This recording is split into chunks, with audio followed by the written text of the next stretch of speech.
ये पहली बार की माननीय सदस्य सुना आप? जी हाँ, बहुत अच्छी है सर, सुनिए इनका आप बीच में मत टोकना उनको और सलाह मत देना, आप पीछे सीट पे चल जाओ। से सुनना चाहिए। धन्यवाद अध्यक्ष महोदय, आपने मुझे बोलने का मौका दिया। मैं जादवपुर लोकसभा क्षेत्र से पहली बार चुनकर इस सदन में आई हूं और मैं धन्यवाद देना चाहती हूं मेरी लीडर ममता बनर्जी और अभिषेक बनर्जी का और जादवपुर लोकसभा क्षेत्र के सारे वोटरों का जिन्होंने मुझे भारी बहुमत से जिताया और इस सदन में भेज के बीजेपी को एक पैगाम दिया कि पश्चिम बंगाल में माननीय सदन में इन नेताओं को धन्यवाद नहीं होता। आप और ये संदेश सर ये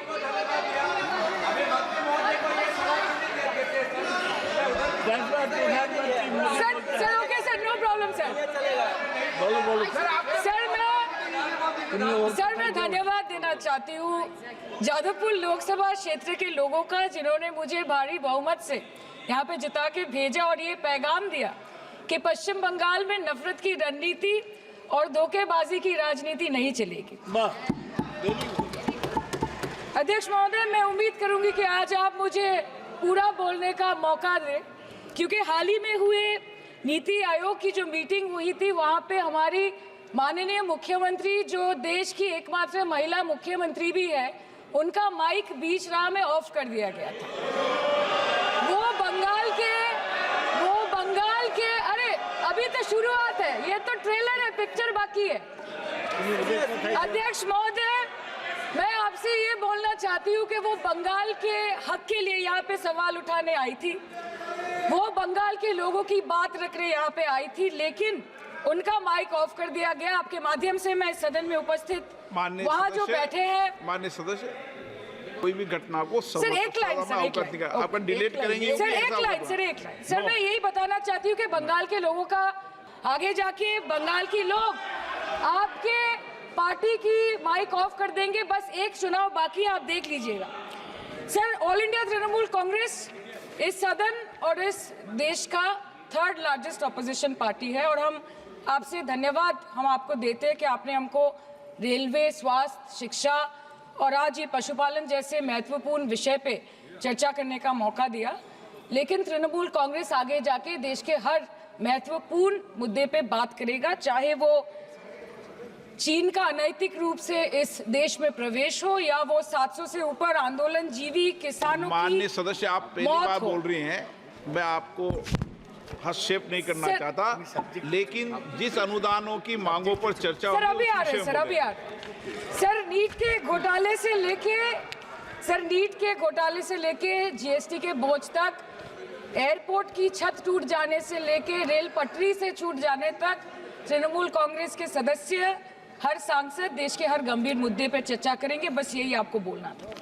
Respected sir, Mahamati Manush is the Magna Carta of the governance of West Bengal and our party, and I feel truly honored that today I've been given the opportunity to talk on a ministry which is intrinsic to the Mahamati Manush of the country.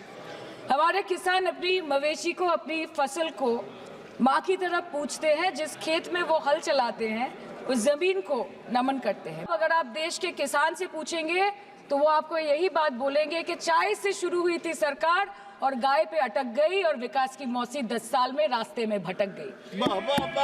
Sir, exorbitantly high cost of cattle and poultry feed under the mismanagement of this sector by the current government and wholesale fodder inflation hovering between 25% to 28.6% in the last 2 to 3 years, it is a 9-year high. Sir, किसान खुद क्या खाएंगे? अपने परिवार के लोगों का खिलाएंगे? अपनी गाय, भैंस, भेड़, बकरी को क्या खिलाएंगे? सर, ऐसे ही वारदात होते हैं जहां गरीबी से जूझता हुआ एक किसान उसको अपनी गाय, भेड़, बकरी को बेचने में मजबूर करते हैं और अंत में जाके वो अपनी खुद की जान ले लेते हैं। सर, पिछले 10 सालों में 1,12,000 किसानों ने इस देश में आत्महत्या की। एनसीआरबी की एक रिपोर्ट के अनुसार 10 साल में हर दिन इस देश में एवरेज में 30 किसान हर दिन अपनी जान ले लेते हैं। सर, इस देश के लोगों का यही है किस्सा कि जिसको जिताया वो राजा की तरह जाएगा और जिन्होंने जिताया वो फकीर की तरह। आम आदमी के दूध, छाछ, लस्सी, दही, पनीर पर 5% की जीएसटी, क्रीम, कंडेंस्ड मिल्क, मक्खन, घी पर 12% की जीएसटी और अमीरों के हीरो पर सिर्फ 1.5% की जीएसटी। सरकार उनको रिलीफ नहीं देती है जो विदेश में जाके मिल्क शेक और लाते की चुस्कियां लगाते हैं। ये सरकार उनको रिलीफ नहीं देती जो आम आदमी 2 पैकेट दूध खरीदने से पहले 10 बार सोचता है। सर, बचपन से हम सुनते आए थे कि संडे हो या मंडे रोज खाओ अंडे। India rank 2nd in egg production in the world. और अंडे का फंडा यही है सर कि भारत के बच्चों के किस्मत में महीने में एक अंडा नहीं मिलता। मिड डे मील के चलते हफ्ते में अगर एक आध अंडा मिल भी रहा था तो कहीं धर्म के नाम पे तो कहीं महंगाई के चलते उसे बंद करने की मांग उठ रही है। मैडम, मैं बस ये कहना चाहती हूँ कि इस बीजेपी सरकार ने पिछले 10 सालों में इस देश के लिए क्या किया, उससे बड़ी तालिका बनेगी कि 10 साल में क्या क्या कर सकते थे पर किया नहीं। 2014 में जो किसान मोदी है तो मुमकिन है सोच के और अच्छे दिन के ख्वाब देख के बीजेपी को वोट दे रहा था, आज 10 साल बाद वो बोलता है कि मोदी है तो नामुमकिन है। शायद अभी वो किसान है भी नहीं। तो इसीलिए मैं बोलना चाहती हूँ कि समय बड़ा महत्वपूर्ण होता है अध्यक्ष महोदय और बड़ा बलवान। बंगाली में हम एक बात बोलते हैं कि समय गेले साधन होबे ना। इसका मतलब यही है कि अगर समय चला गया तो साधना नहीं होगी, अगर भक्त रूठ गए तो आराधना नहीं होगी। और 3 से 303 से 240 के आंकड़े बोलते हैं कि इस बार जो आप चले गए तो दोबारा लौटने की संभावना नहीं होगी। तो यही बोल के मैं अपनी बात खत्म करती हूँ। Thank you so much.